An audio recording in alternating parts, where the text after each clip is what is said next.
Broadcasting live from Dar es Salaam, this is TVC News. Our top stories.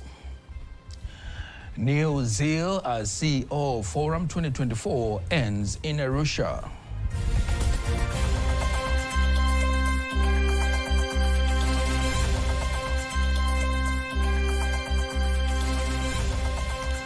Tanzania-Brazil assess trade deficit.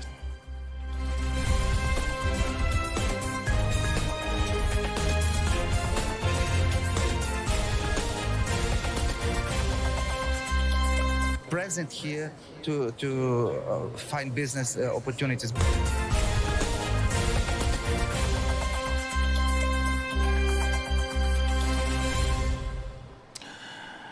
Good evening. Thank you very much for joining us. My name is Nasser Kingu. Just a reminder, you can also follow us live via our YouTube channel, TVC Online, and also get all the latest news through our Instagram, Facebook, and X pages at TVC Online.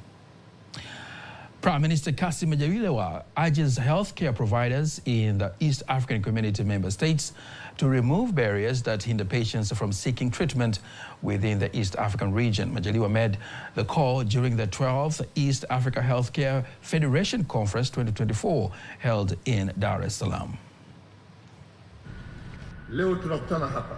Today, we gathered here for this event to bring together experts in healthcare sector from East African region. This event, which you have given the theme of strengthening international medical referrals and quality of care in East African region, reflect the commitment to improve healthcare delivery in East Africa, as well as enhancing the region's reputation on the international stage. Recognizing the contribution of the private sector, the Deputy Minister for Health, Dr. Gordon Mollel, emphasizes on the government's efforts to improve the sector. We thank you, Honorable Prime Minister, for agreeing to come and open this important meeting, which brings together the private sector, not just from Tanzania, but also from across East Africa. As I mentioned earlier, these esteemed partners contribute 40% of the healthcare activities we undertake, and they play a significant role. On the other hand, the chairperson of the East Africa Healthcare Federation, Dr. Egina Makwabe, also stresses on the collaboration to improve the healthcare between the private and the public sectors.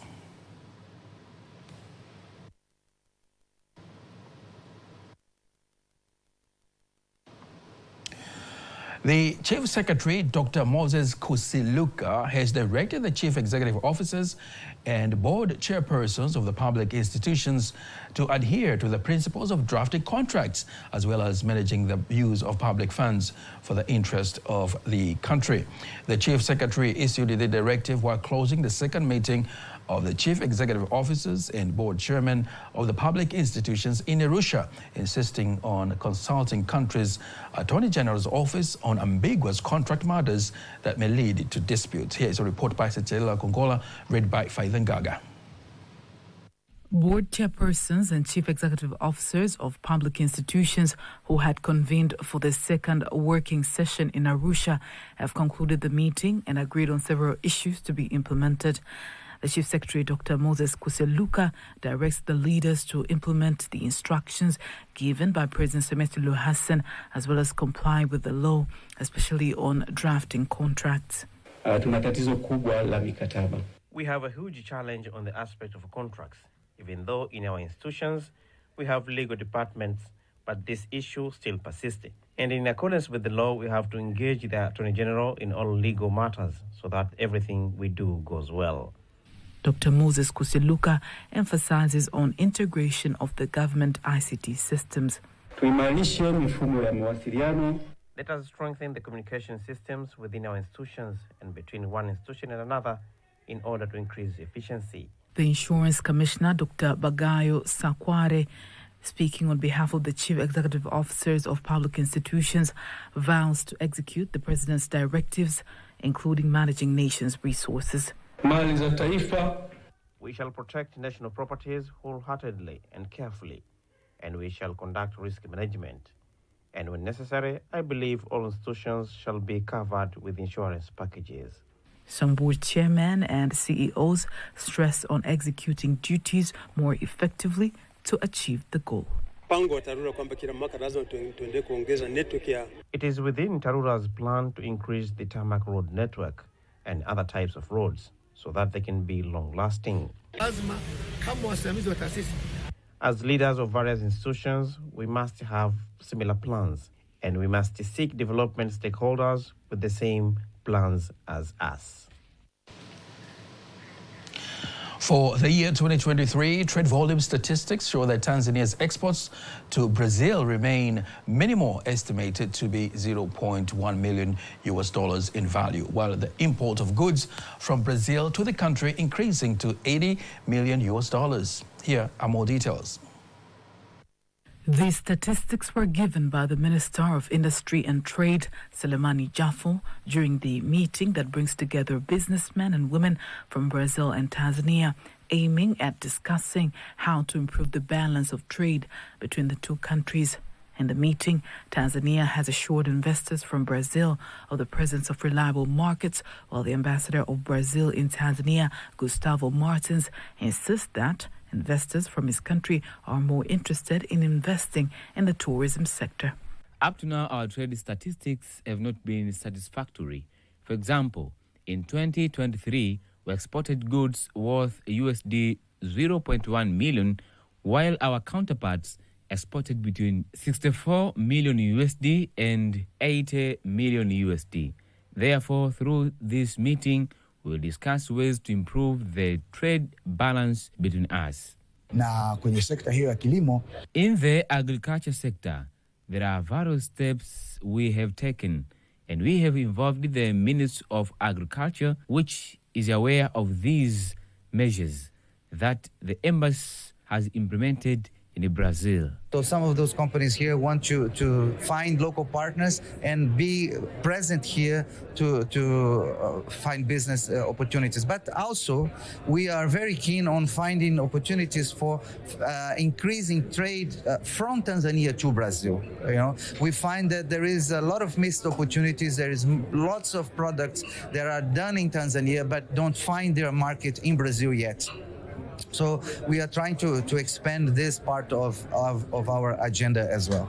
na hivi ninavyokuambia, And as I'm telling you now, we will not delay those investors. There are 11 investors. They are in Ngorongoro, and tomorrow they will be in Zanzibar. However, trade and bilateral investment also continued to grow. In 2023, trade between Brazil and Tanzania reached a level of $74.8 million, more than double the level recorded in 2022. This is more than 10% above the previous record of $66 million set in 2011. The president of East African Communication Association, EACA, Professor Margaret Giuco, calls on unity among the members states of the association so as to engage in meaningful discussions, share best practices, and explore innovative approaches in the media and communication in the digital age. She made the call during the closing of the 14th EACA conference held in Dar es Salaam, where the main aim of the three-day conference was to discuss issues related to regional and global media and communication sphere. Antonio Kivaria was there and has prepared the following report. The East African Communication Association president, Professor Margaret, says the conference provides the member states with a platform to engage in meaningful discussions, share the best practices, and explore innovative approaches to media and communication. The members of IACA and the board members who drive the association, we have this dream, and the dream started at the conception of the association, where we bring together media practitioners, researchers, and academics in the field of media and communication, including journalism, of course, and we get together to discuss issues that underpin our industry. Representing the Secretary General of EAC, Ruth Simba, from the community says, East Africa is time for the local media to tell an African story from an African perspective. We must also acknowledge the significant challenges that persist within the media landscapes in East Africa. I'm sure some of the previous speakers have spoken about the many challenges. And in collaboration with civil society and international partners, governments have made commendable strides in enacting laws and policies that protect media freedom and enhance access to information. Digital media has further opened new avenues for communication, allowing for greater engagement with audiences and enabling a broader spectrum of voices to be heard. What have been a success story of the association since 2011 when the association was established? If I were to tell you, last year this conference was held, for example, in Rwanda, and I'm told it was only about 137 people who participated. This year we have over 300 people participating in Tanzania, and we are very humbled and lucky to have that number, because that says something about Tanzania. It says that first they wanted to come to Tanzania, but it's also something about us as a Tanzanian and the community that we have, that people feel they can come, it's safe, and it's a place that they can come and communicate. One of the panelists from Kenya, Professor Agnes Lando, emphasizes on the more expertise, collaboration among the member countries. We have had participants from 25 countries, and these 25 countries are beyond Eastern Africa community. So it is a way of us telling the world what we are doing and what we are capable of doing, and also giving the world a chance to hear us and talk to us and share their ideas. The East African Communication Association was established in 2011 by a group of journalism, media and communication scholars working in East Africa, bringing together scholars, researchers and others involved in communication and media studies to share research on the media in the region. Antonia Kivaria, TBC News. Thank you very much, Antonia Kivaria, for that report. Tanzania, being one of the Indian Ocean region member countries and under the leadership of the sixth phase government, has managed to secure a good number of marine inspectors to inspect international water vessels entering Tanzania. Emmanuel Samuel has more details.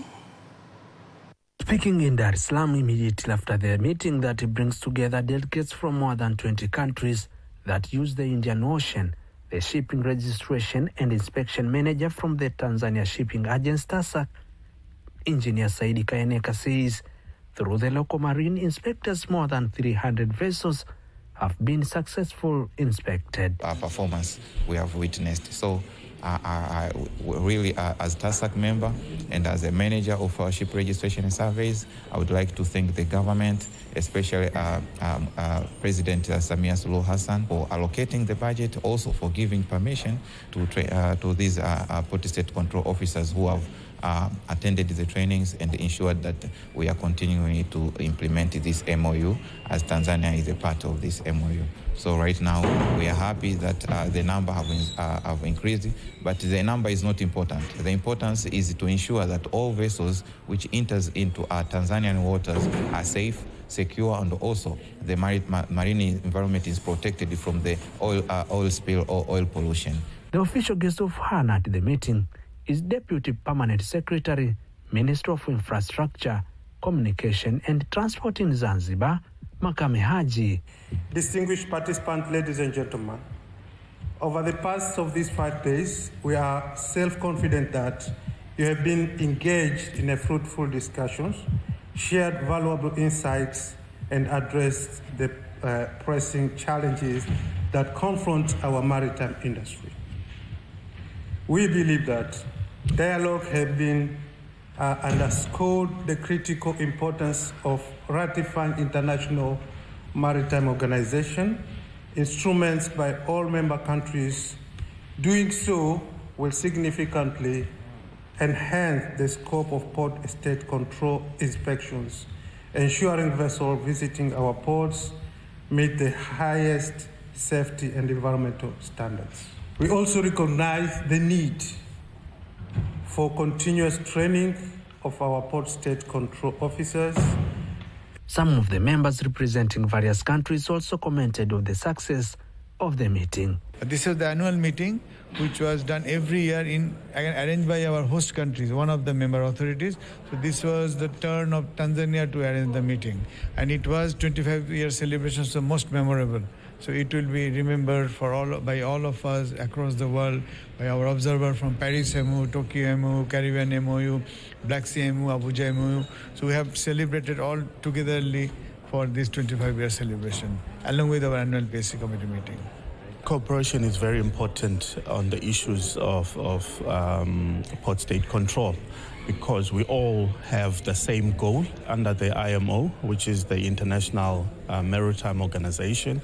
We have the same objective in terms of making sure that the verification of foreign vessels that visit a port is done, and it's systematically done in a common goal and common objective, and to make sure that no one is victimized. The meeting took place in Dar es Salaam and organized by the Tanzania Shipping Agents Corporation, TASAC.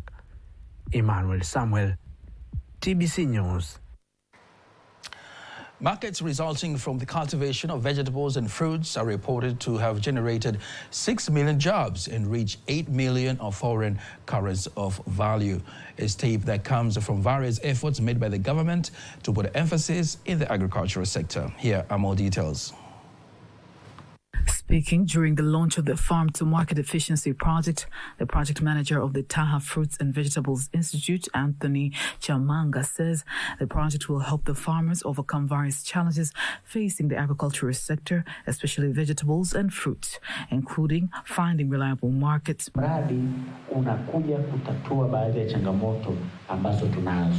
The project will solve some of the challenges that we have, where the biggest challenge is the acquisition of markets for Tanzania.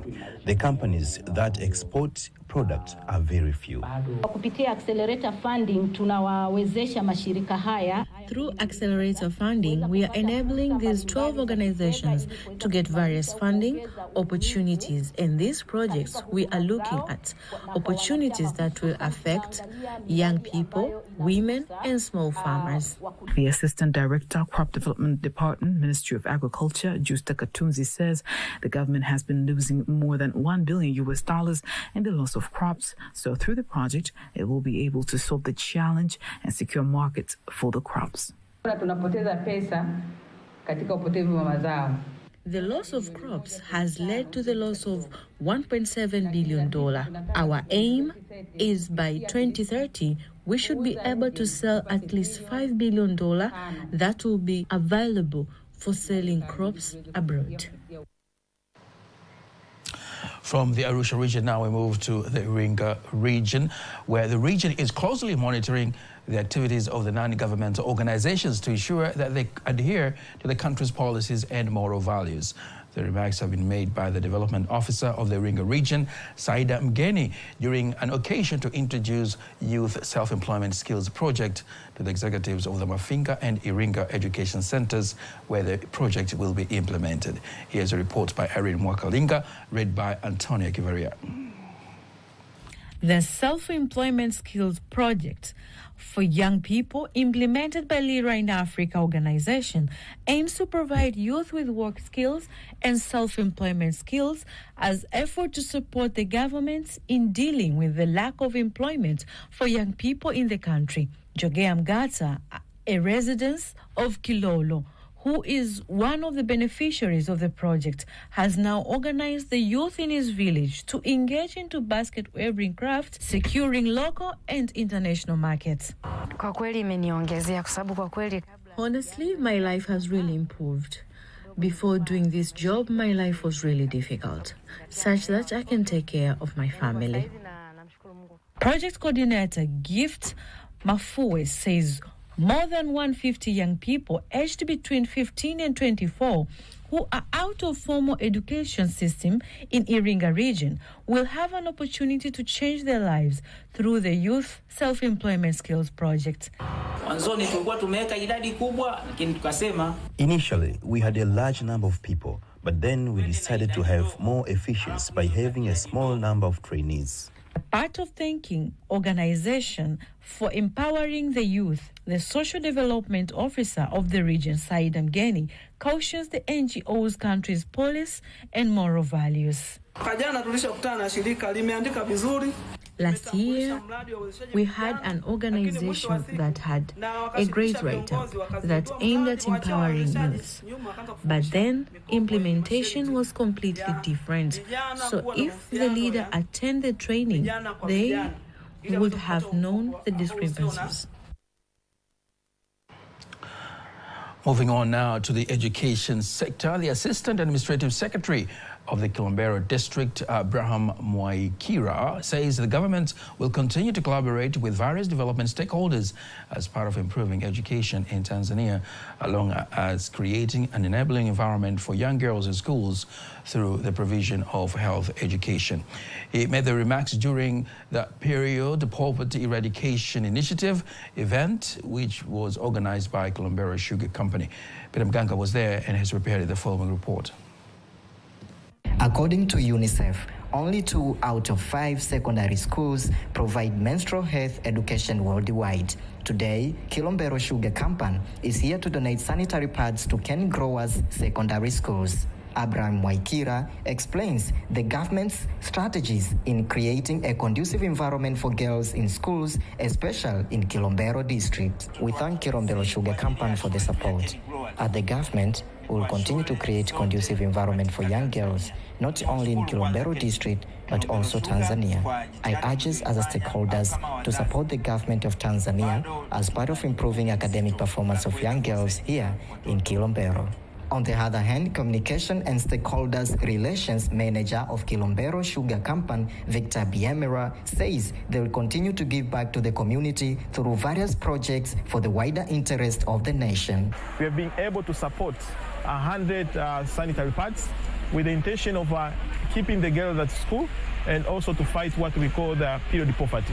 As the Kilombero Sugar, a subsidiary of the ABF Sugar and the Ilovo Sugar Africa, we have a commitment of this year to ensure that we are fighting what we call the period poverty, but also to ensure the young girls in school, they actually being able to attend the school just because they'll be able to access what we call the sanitary product. So we're very happy and we're grateful and we're looking forward to enrich this kind of initiative for the betterment of the community. Furthermore, some of the young girls who are the beneficiaries at Ken Growers Secondary School are thankful for the support, expecting to contribute to their improved performance. It can help to avoid the lack of confidence for girls, and also it can increase academic performance for girls.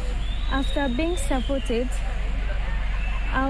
as a young girl, I think that my confidence is being raised, and I think also I increase my academic performance. Reporting from Kilombero, Peter Mganga. Now, before we wind up our local news tonight, let us now take a look at today's exchange rates according to the Bank of Tanzania, BOT.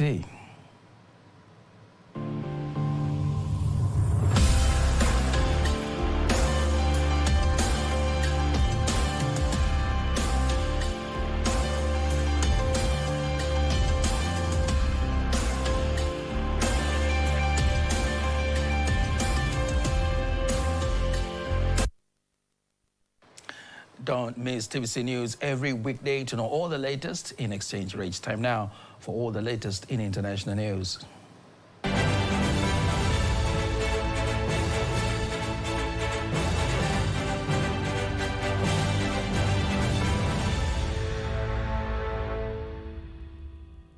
International news as compiled and read by Lulua Muhammad.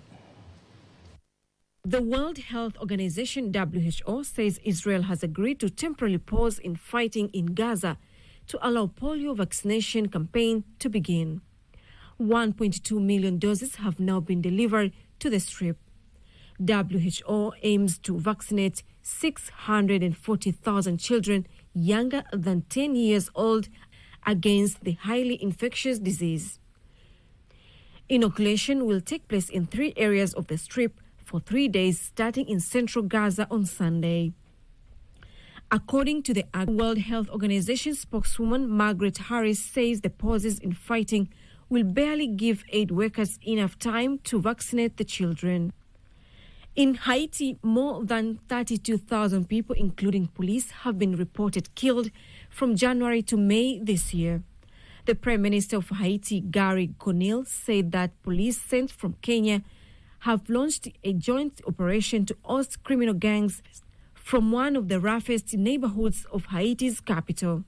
Gangs that control 80% of Port-au-Prince have left more than 500,000 people homeless in recent years as they fight to control more territory. Venezuela opposition presidential candidate Edmundo Gonzalez faces arrest if he ignores a third court summons. The court summons is said to be the final warning by the prosecutor general. Gonzalez is accused of forging public documents and computer crimes during the general election held in July this year. However, his supporters say Gonzalez won last month's disputed election. Gonzalez is currently in hiding and refused to obey the summons. That was international news. Now, sports news up next.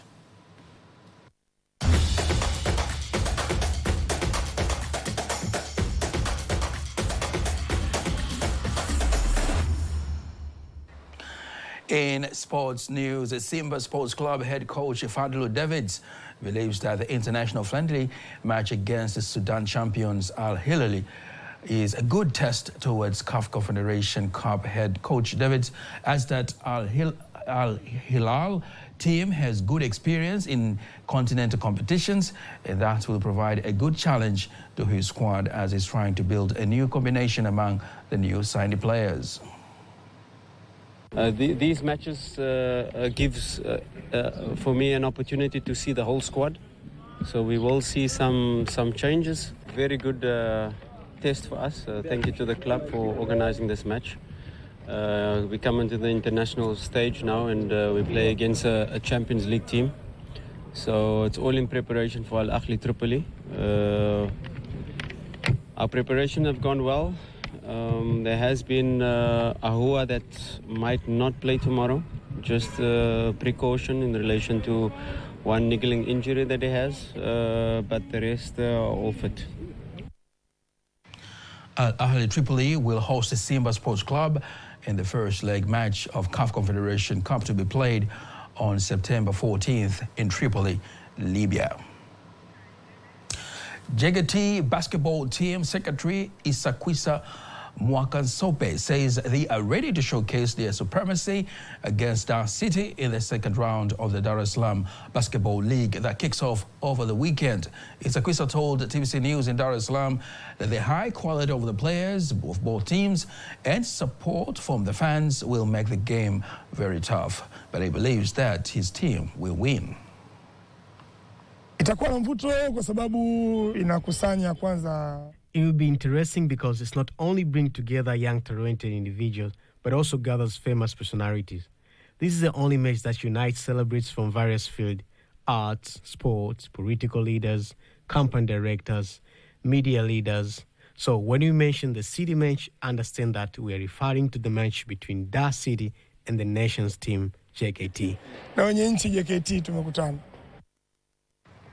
Second round of Dar es Salaam Basketball League is planned to start over the weekend in Don Bosco Oyster Bay and Upanga Court as defending champion JKT hosts Dar City on Sunday. And that's the sports news. Now, before we conclude the news bulletin for tonight, let's take a look at the weather forecast for the next 24 hours. Dear viewers, this is Amina Saleh from Tanzania Meteorological Authority. Welcome to 24 weather forecasting starting from tonight. The wind is expected to flow at the speed of 30 km per hour over the entire coast, and the state of the sea is expected to be rough.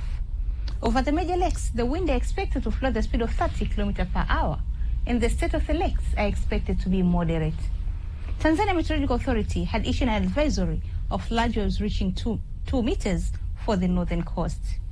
And for tonight, the minimum temperature are expected to be as follows, and the minimum temperature is expected to be 11 over Njombe. For tomorrow, parts of Lake Victoria Basin, which include Kagera and Mara, are expected to feature partly cloudy condition, thunder showers over a few areas, and sun period. Over the northern coast, northern Morogoro are expected to feature partly cloudy condition light rain showers over a few areas and sun period. And the same weather is expected over the high grounds of northeastern highlands. And the rest part of the country are expected to feature partly cloudy conditions. Now let's have a look on 4 days weather forecasting. Over Dar es Salaam, the maximum temperature is expected to be 30.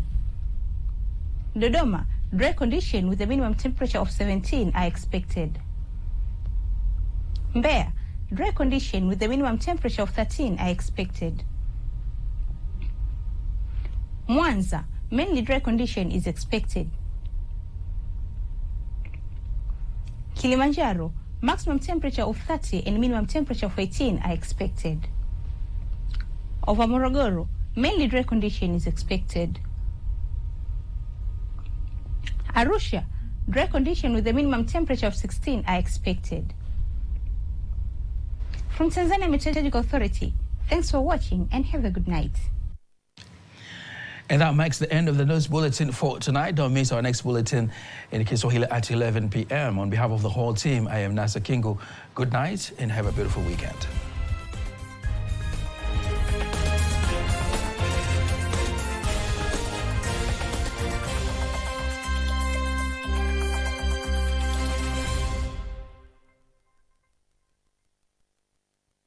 Katika kipindi cha Talanta. Unaweza ukaniambia kwa nini huwa tunapea mitihani? Ni mamalia gani mkubwa zaidi duniani? Jibu lake ni mamba. Kwa sababu usipoosha, muda mwingine kuna baadhi ya kemikali ambazo zinakuwa zinabakia kutokana na matumizi ya kitu kinaitwa contamination.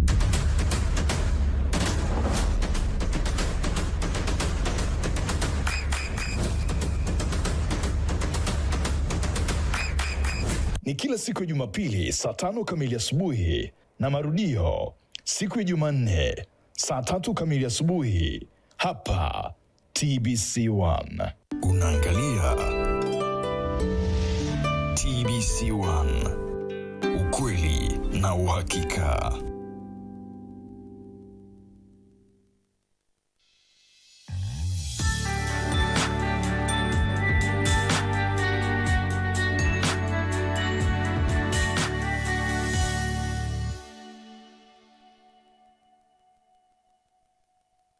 Ni makala maalum yanayoeleza na kuonesha ushiriki wa Jeshi la Ulinzi la Wananchi wa Tanzania JWTZ katika